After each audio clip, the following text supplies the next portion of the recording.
Jail सुनते ही दिमाग में आता है ऊंची दीवारें, लोहे की सलाखें और सजा काटते अपराधी। लेकिन आज के भारत में तस्वीर उल्टी है। सलाखों के पीछे अपराधी नहीं बल्कि कानून कैद है। जेल अब सजा का ठिकाना नहीं बल्कि गैंगस्टरों का नया हेडक्वार्टर बन चुकी है। सोचिए, वो जगह जहां अपराध खत्म होना चाहिए, वहीं से अब नया अपराध जन्म ले रहा है। Mobile, internet, SIM card, cash, सब कुछ सलाखों के अंदर।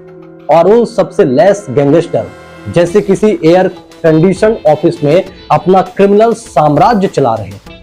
लॉरेंस बिश्नोई, काला जठेड़ी, जग्गू भगवानपुरिया, नीरज भगवाना, संपत नेहरा, अजय वर्मा, ये नाम अब सिर्फ गैंगस्टर नहीं बल्कि जेल आधारित माफिया कॉर्पोरेट बन चुके हैं। अंदर से ही अपहरण के आदेश, रंगदारी की फोन, सुपारी के सौदे, सब कुछ तय हो रहा है और बाहर सिस्टम बस दर्शक बनकर तमाशा दिख रहा है।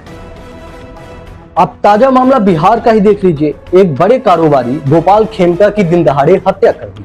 संदेह पटना बेर जेल पर है क्योंकि पुलिस का शक है हत्या का आदेश जेल के भीतर से आया और इसके पीछे हाथ हो सकता है अजय वर्मा का, वो अपराधी जिस पर 28 से ज्यादा संगीन केस दर्ज है।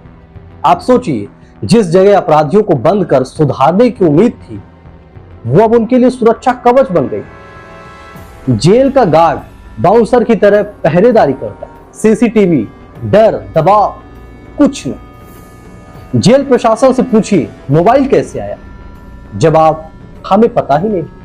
और यही जवाब पिछले महीने भी मिला था, पिछले साल भी मिला था। Mobile, SIM, charger, data, cable हर छापे में निकलते हैं। कुछ अफसर सस्पेंड होते हैं, फिर बहाल हो जाते हैं और खेल फिर से शुरू। ये सिर्फ एक जेल की कहानी नहीं, देश के हर कोने में यही खेल चल रहा है। दिल्ली का तिहाड़ जेल 25 से ज्यादा क्राइम लॉर्ड्स का अड्डा। यूपी, हरियाणा, राजस्थान, पंजाब, हर जगह सलाखों के पीछे से नेटवर्क ऑपरेट हो रहा है। यहां तक कि मशहूर ठग सुकेश चंद्रशेखर तिहाड़ जेल से ही फिल्म स्टार्स को वीडियो कॉल करता है जैसे कोई बिजनेस मीटिंग। भारत के 1300 से ज्यादा जेलों की अपनी एक अलग इकोनॉमी। यहाँ पैसा बोलता है और पैसा हो तो सलाखों के भीतर कोई भी सुख सुविधा खरीद ले। मोबाइल लाखों में बिकते हैं, वीआईपी बैरक में खास खाना आता है, एसी, टीवी, किताबें, रेडियो सब मिलता है, बस पैसा। अब बड़ा सवाल उठता है कि पैसे कहां से आते हैं। जवाब बाहर के व्यापारियों से, रंगदारी, धमकी, वसूली और जो इनकार करे उसकी हत्या। और फिर कोर्ट में अपराधी कह देता है मैं तो जेल में था, मैं कैसे कर सकता। मासूमियत का नकाब और सिस्टम खामोश।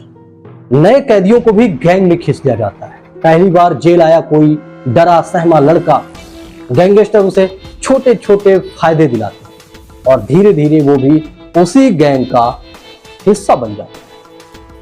कुछ तो यहां से निकलकर सीधे राजनीति में चले जाते हैं, विधायक, सांसद, मंत्री बनते हैं और फिर वही लोग कानून बनाने बैठते हैं।